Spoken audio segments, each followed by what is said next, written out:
اعوذ باللہ من الشیطان الرجیم، بسم اللہ الرحمن الرحیم، الحمدللہ رب العالمین الرحمن الرحیم، اللہم صلی علی سیدنا و مولانا محمد النبی الامی وعلی آلہ وصحبہ وبارک وسلم۔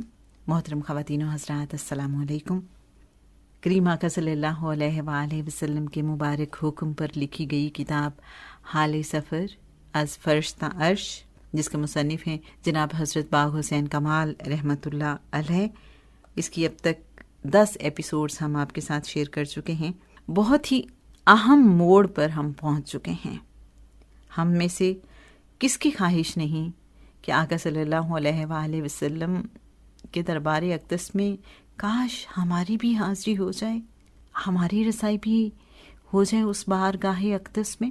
یہ تو ساری فضل کی بات ہے، یہ بڑے کرم کے ہیں فیصلے، یہ بڑے نصیب کی بات ہے۔ تو بس اللہ کریم ان نصیب والوں میں ہمارا نام بھی لکھ دے، ان خوش بختوں میں ہمیں بھی شامل فرما لے۔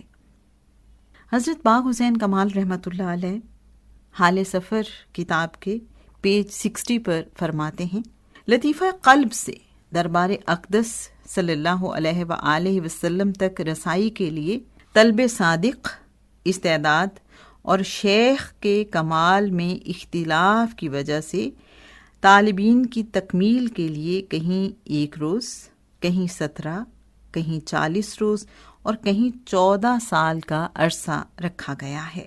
الحمدللہ فقیر کمال کے پاس چند ایسے بھی صاحب استعداد ساتھی آئے جنہیں اللہ تعالیٰ کے فضل و کرم اور حضور صلی اللہ علیہ وآلہ وسلم کے جوتوں کے صدقے ایک ہی نشست میں توجہ دے کر باب حجابات الوہیت تک پرواز کرائی گئی اور کعبہ شریف، روضہ اطہر اور دربار اقدس میں پیش کر دیے گئے۔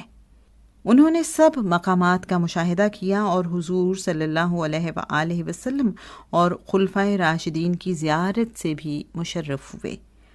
حضرت پیران پیر رحمۃ اللہ علیہ کے مذکورہ بالا قول کے مطابق بیعت کی 2 اقسام میں سے بیعت شریعت تو یہ ہے کہ کسی بزرگ سے متاثر ہو کر آپ نے بیعت کی کہ میں اپنی زندگی اللہ تعالیٰ اور رسول کریم صلی اللہ علیہ وآلہ وسلم کے بتائے ہوئے طریقے پر گزار دوں گا۔ اس نے کچھ وظیفہ اور ذکر بتا دیا اور بس۔ عموماً آج کل مختلف خانوادوں میں یہی بیعت رائج ہے۔ رہا بیعت طریقت و حقیقت کا معاملہ تو یہ بہت اعلیٰ و عرفہ چیز ہے۔ جہاں اس راہ پر چلانے والے شاذ ہوتے ہیں، وہاں اس پر چلنے کی آرزو رکھنے والے بھی خال خال ہی ہوتے ہیں۔ حقیقت میں ایسے صاحب عزم لوگ بہت کم ہوتے ہیں جو اس منزل کے حصول کے لیے کسی مرد کامل کی تلاش میں سرگرداں رہنے اور کٹھن گھاٹیوں سے گزرنے کی ہمت رکھتے ہوں۔ وہ صرف چند وظائف پر ہی قناعت کر لیتے ہیں اور نہیں جانتے کہ گلشن میں علاج تنگی داماں بھی ہو سکتا ہے۔ تو ہی ناداں چند کلیوں پہ قناعت کر گیا، ورنہ گلشن میں علاج تنگی داماں بھی ہے۔ یوں تو اس راستے میں کسی کا لطیفہ قلب بھی جاری ہو جائے وہ اولیاء کے زمرے میں داخل ہو جاتا ہے، مگر لطائف کو تو سلوک میں محض ابجد کا درجہ حاصل ہے۔ طلب تو یہ ہونی چاہیے کہ وہ قطع منازل کرتا ہوا حضور صلی اللہ علیہ وآلہ وسلم کے دربار اقدس میں باریابی اور بیعت کی سعادت حاصل کرے۔ اولیاء کرام رحمۃ اللہ علیہ میں اس شخص کو بھی کامل قرار نہیں دیا جا سکتا جو خود تو وہاں باریاب ہو مگر دوسروں کو وہاں لے جانے کی قوت و اجازت سے بہرہ ور نہ ہو۔ اس سلسلے میں حضرت سلطان باہو رحمۃ اللہ علیہ عین الفقر صفحہ 6 پر یوں ارشاد فرماتے ہیں، اور یاد رکھو فقیر فنا فی اللہ صاحب حضور ہوتا ہے۔ وحدانیت الہی میں غرق کرنا اور مجلس محمدی صلی اللہ علیہ وآلہ وسلم میں پہنچانا اس کے لیے کچھ مشکل نہیں بلکہ آسان ہے، اور صرف ذکر و فکر اور زہد و تقوی سے یہ بات حاصل ہونا دشوار ہے، کیونکہ مرشد کامل طالب اللہ کا ہاتھ پکڑ کر منزل مقصود تک پہنچا سکتا ہے۔ جس شخص کو یہ قدرت نہ ہو اسے کامل کہنا غلط ہے، بلکہ وہ راہزن ہے۔ ارشاد باری تعالی ہے، سورہ الضحیٰ آیت نمبر 11، ترجمہ، اور اپنے رب کی نعمت بیان کر۔ اور ارشاد نبوی صلی اللہ علیہ وآلہ وسلم ہے، مشکات اور ترمذی کی یہ حدیث ہے، حضرت عمر بن شعیب رضی اللہ تعالیٰ عنہ سے روایت ہے کہ رسول اللہ صلی اللہ علیہ وآلہ وسلم نے فرمایا کہ اللہ تعالیٰ پسند کرتا ہے کہ اس کی نعمت کا اظہار کیا جائے جو اس کے بندے پر ہوئی۔ اور المعات شرح مشکات میں حضرت شیخ عبدالحق محدث دہلوی رحمۃ اللہ علیہ نے اس کی تشریح کے طور پر لکھا ہے، اس سے معلوم ہوا کہ نعمت کا چھپانا جائز نہیں، گویا یہ نعمت کی ناشکری ہے۔ اسی طرح وہ نعمت جو اللہ تعالیٰ نے بندے پر فرمائی، مثلا علم اور فضیلت، خواہ ظاہری ہو یا باطنی، اس کا اظہار کرنا چاہیے تاکہ لوگ واقف ہو جائیں اور اس سے فائدہ اٹھائیں۔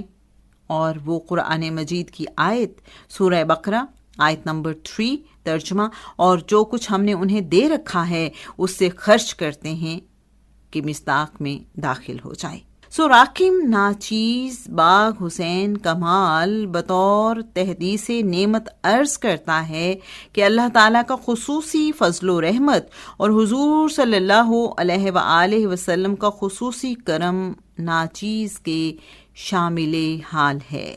رب سائیں نے نبی دے صدقے مینوں طاقت بخشی، سالاں تھاویں پلاں دے وچ ہر منزل اپڑاواں، سیر کرا کے کعبے دی وت روزے پاک پہنچا کے، انشاءاللہ نبی کریم دے ہاتھ وچ ہاتھ پھڑاواں، جیڑا آسی اپنا اپنا پانڈا پر لے جاسی، نام اللہ دے نال کمالا، پتھر دل چمکاواں۔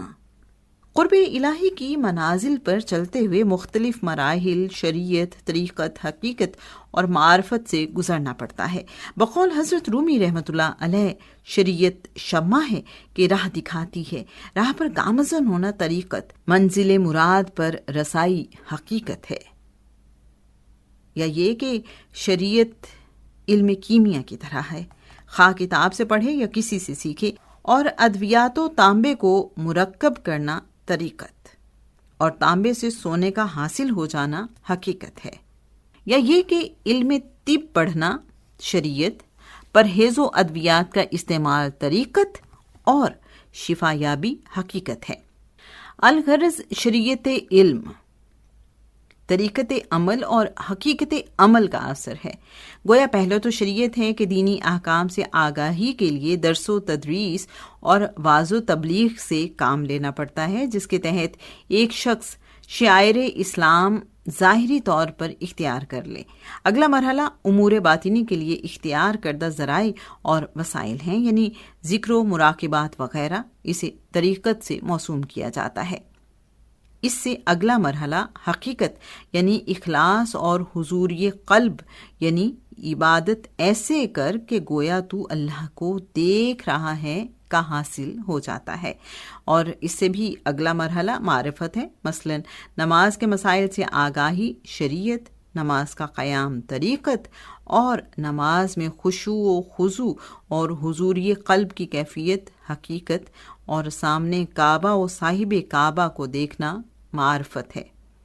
اور سورہ الحدید آیت نمبر 21، ترجمہ، یہ اللہ تعالیٰ کا فضل ہے، جسے چاہتا ہے عطا فرما دیتا ہے۔ کوئی اللہ والا مل جائے تو یہ تمام مراحل طے ہو سکتے ہیں۔ میرے اچھے سامعین، آج کے لیے بس اتنا ہی۔ انشاءاللہ نیکسٹ ایپیسوڈ میں ہم نہ صرف حصول علم کے مختلف ذرائع کے حوالے سے بات کریں گے، بلکہ مشاہدہ کیا ہے اور کشف و الہام کیا ہے، اس حوالے سے بھی آپ سے بات ہوگی۔ یہ سب جاننے کے لیے سنتے رہیے حال سفر از فرشتہ عرش۔ اللہم صلی علی محمد النبی الامی وعلی آلہ وصحبہ وبارک وسلم۔ السلام علیکم ورحمۃ اللہ وبرکاتہ۔